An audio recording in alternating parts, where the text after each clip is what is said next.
switch is just like special, like touch someone.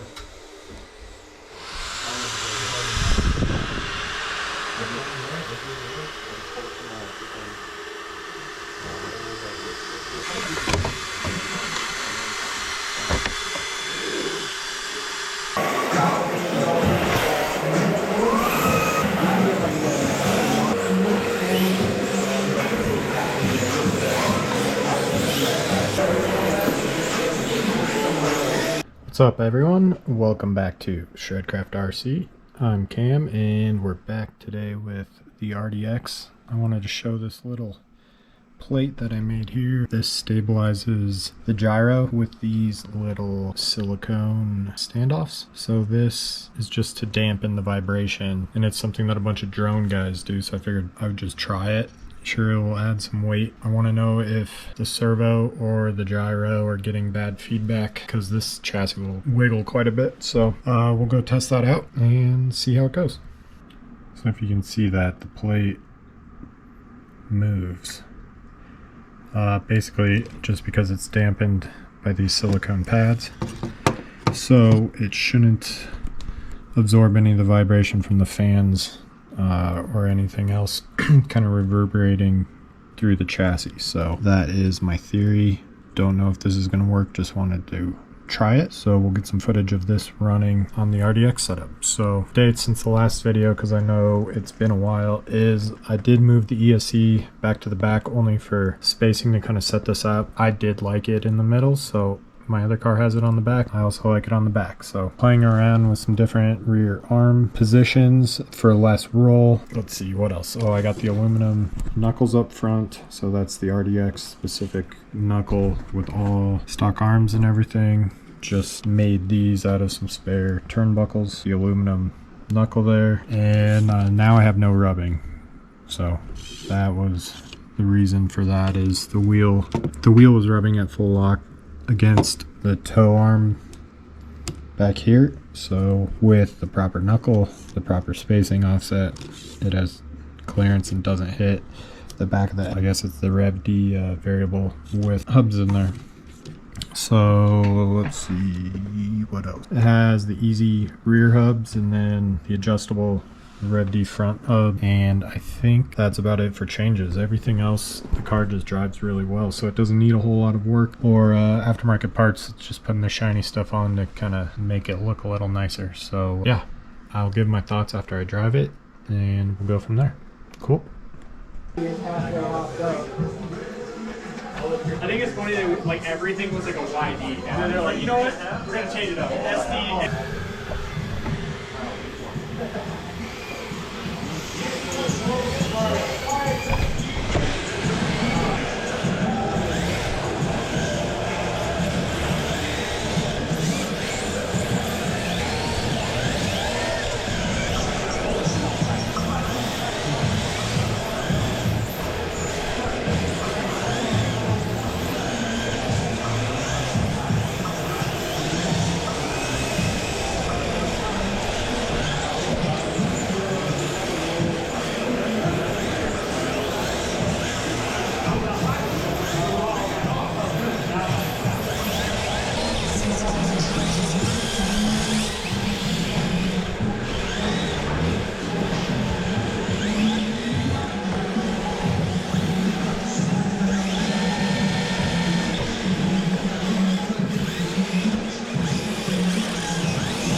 Alright, back here at the house, and in conclusion here, I don't think having this integrated mount was as beneficial as I thought it was going to be. I was going off the assumption that how drones operate, the fact is instead of having 4 smooth tires rolling on the ground, quadcopters have 4 propellers spinning on each corner. It's going to have a lot more vibration than what a drift car has. But if you consider what surface you're running on, which is a huge factor in getting your chassis set up for how you want it to drive, maybe on a rougher surface like running on asphalt outside, this might prove to be a little more beneficial than it was running on smooth polished concrete, that the shocks aren't, you know, dampening a whole lot of vibration in the scaled road per se. I think I'm gonna leave it for now. I do think that, and I know it's hard to tell by the video clips, but I do think that it smoothened out the action maybe in my response. So my hand on the controller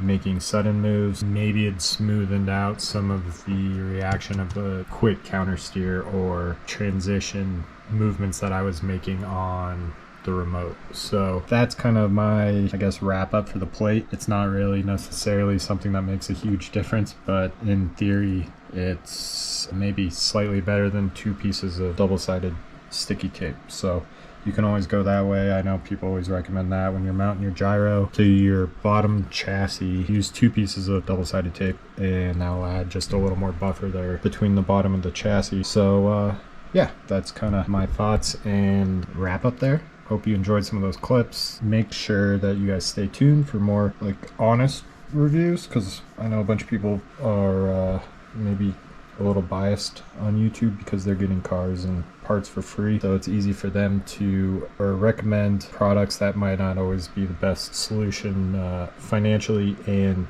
in a performance sense. So those are just kind of my thoughts based on my experiences in this hobby and doing this for a couple of years. Not a lot of experience, but more than maybe some of the newer guys. So yeah, stay tuned. Let me know what you think in the comments, and happy drifting.